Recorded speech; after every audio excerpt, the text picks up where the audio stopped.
Hello everyone, welcome back to my channel. और आज का हमारा टॉपिक है एनिमल किंगडम। एनिमल किंगडम में हम लोग सबसे पहले प्राणियों के वर्गीकरण से बात करेंगे।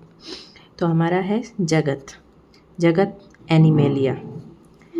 इसमें ये कैसे होते हैं? तो ये बहुकोशिकीय जीव होते हैं। इनके जैव व्यवस्था के स्तर कैसे होते हैं? कोशिकीय स्तर होता है और कोशिकीय स्तर में आते हैं हमारे कौन? पॉरीफेरा। फिर आते हैं हमारे उत्तक, अंग या फिर कह सकते हैं अंग तंत्र। इसमें दो प्रकार के ये होते हैं। इनकी सम्मिति जो होती है दो प्रकार की होती है। एक होती है अरीय सम्मिति, दूसरा होता है द्विपार्श्व सम्मिति। अरीय सम्मिति में दो प्रकार के संघ होते हैं। पहला होता है हमारा सिलेंट्रेटा, जिसे हम लोग नाइडेरिया भी बोलते हैं। दूसरा होता है हमारा टीनोफोरा। ठीक है।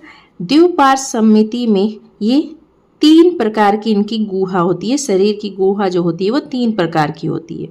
पहला होता है शरीर गुहा, जिसे बोलते हैं सिलोम। वो अनुपस्थित होता है, मतलब कि ये कैसे होते हैं? असिलोमेट होते हैं।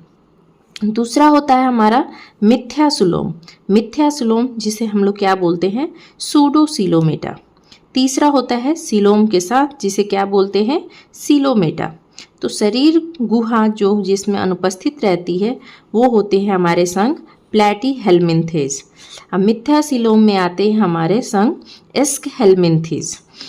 सिलोम के साथ जिसमें सिलोम प्रेजेंट रहता है उनमें आते हैं Annelida, Arthropoda, Mollusca, echinodermata, Hemichordata and last Chordata. तो ये हमारे हुए संघ। तो संघ कितने प्रकार के हो गए हमारे?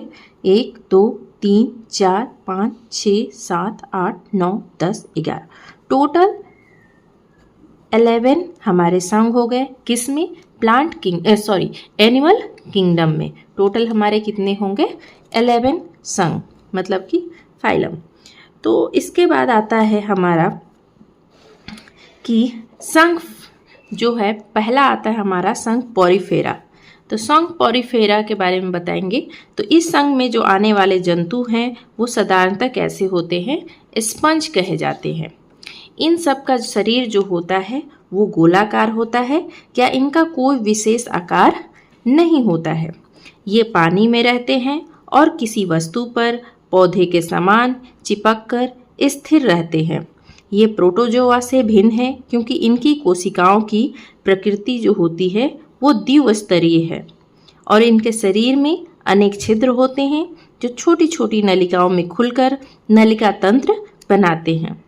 फिर भी प्रोटोजोआ से कुछ समानता रखते हैं क्योंकि इनकी कीप कोशिकाएं जो होती हैं वो समूह में रहने वाले प्रोटोजोआ से मिलती जुलती है। ये सिलेंट्रेटा जंतुओं से भिन्न है क्योंकि इनमें पाचन नली नहीं होती है और न ही दंश कोशिकाएं ही होती है। इस संघ में लगभग 5000 जातियां पाई जाती हैं। R.E. ग्रांट ने 1825 ईस्वी में इनकी आकारिकी तथा शरीर क्रिया विज्ञान का अध्ययन किया और इन जंतुओं के समूह का नाम क्या रख दिया? इन्होंने पॉरीफेरा रखा। पॉरीफेरा की कुछ विशेषताएं हैं, जैसे कि ये बहुकोशिकीय जलीय जंतु होते हैं जो साधारणतः हमारे चट्टान या किसी ठोस पदार्थ पर रहते हैं। दूसरा है समुद्री स्पंजों को छोड़कर मीठे जल में या केवल कुछ कूल स्पंजिलाइडी के स्पंज में पाए जाते हैं। इनकी जो आकृति होती है वो अनियमित, बेलनाकार, अंडाकार या फिर शाखीय होती है। इनके शरीर में कोई उत्तक नहीं बनते हैं। जंतु की शरीर भित्ति में अनेक छिद्र होते हैं जिनसे जल शरीर के अंदर प्रवेश करता है। किसी किसी जंतु में शरीर के अंदर छोटी छोटी गुहाएं होती है। शरीर के अंदर सबसे बड़ी जठराव गुहा होती है। शरीर के अंदर से पानी अपवाही रंध्र नामक छिद्र के द्वारा क्या होता है? बाहर निकल जाता है। कुछ गुहाओं में कशाभिका कोशिका पाई जाती है। इनकी जो शरीर भित्ति होती है उनमें 2 स्तर होते हैं। बाहरी स्तर को बोलते हैं एक्टोडर्म और भीतरी स्तर को बोलते हैं एंडोडर्म। दोनों स्तरों के बीच जेली जैसा मेसेनकाइम होता है, जिसमें सिलिका या फिर स्पंजिन नामक पदार्थ के बने हुए विभिन्न आकार के अनेक सूक्ष्म शंकु पाए जाते हैं। ये जंतु के शरीर में कंकाल की रचना करते हैं। अलिंगी प्रजनन मुकुलन या फिर जेम्यूल द्वारा होता है और उनमें जो लिंगी प्रजनन भी होता है।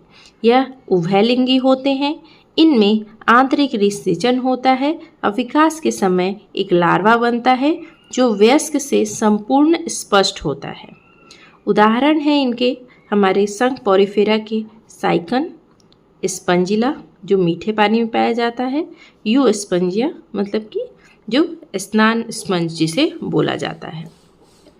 ये हमारे कुछ पॉरीफेरा है। साइकन का स्ट्रक्चर, स्पंजिला एंड ये यू स्पंजिया। इसमें ऑस्कुलम होता है सबसे ऊपरी पार्ट पर। फिर ये जो कांटेनुमा रचना है उन्हें बोला जाता है स्पिक्यूल्स, और अंदर वाले जो छिद्र है उन्हें बोला जाता है ओस्टिया। जो छिद्र हैं उन्हें बोला जाता है ओस्टिया, और फिर नीचे वाले पार्ट को बोलते हैं सबस्ट्रेटम। तो इसके बाद आता है हमारा संघ सिलेंड्रेटा या फिर नाइडेरिया।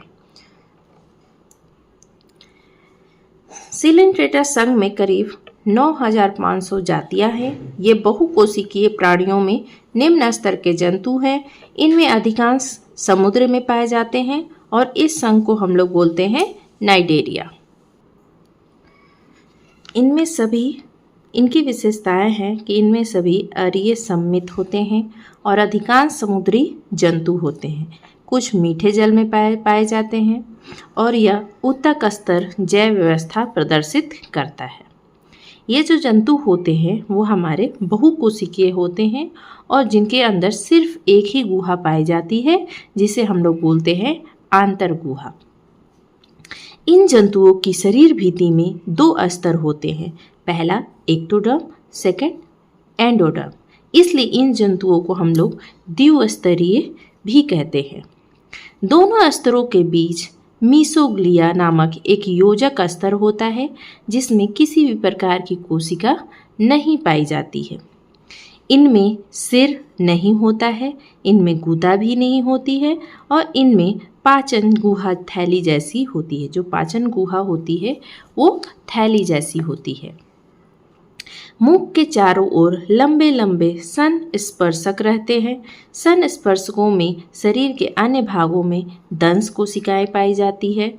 टीनोफोरा में दंश कोशिकाएं नहीं पाई जाती हैं। यह शरीर की रक्षा करता है, शिकार को पकड़ता है एवं किसी वस्तु से लगा रहता है। इनमें परिसंचरण, उत्सर्जन एवं श्वसन तंत्र नहीं पाए जाते हैं। तंत्रिका कोशिकाओं की शाखाएं आपस में मिलकर तंत्रिकाओं का जाल बनाती है। नेत्र बिंदु स्टेटोसिस्ट पाए जा सकते हैं। पॉलीपॉइड चूनेदार अस्थि का निर्माण करते हैं, जिसे हम लोग कोरल बोलते हैं।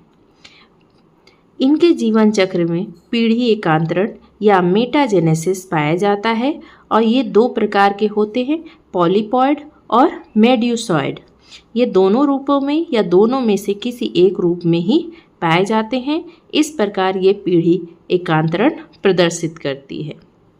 पॉलिप अलिंगिक जनन द्वारा मेड्यूसा लिंगी प्रजनन द्वारा पॉलिप का निर्माण करता है, जिसे हम लोग ओबिलिया भी कहते हैं।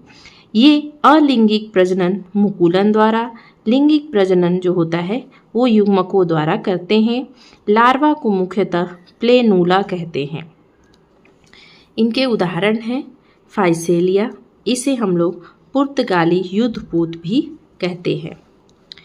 दूसरा है समुद्री कलम, तीसरा ओबिलिया, चौथा हाइड्रा, पांचवा फंजिया यह क्या है, कोरल है।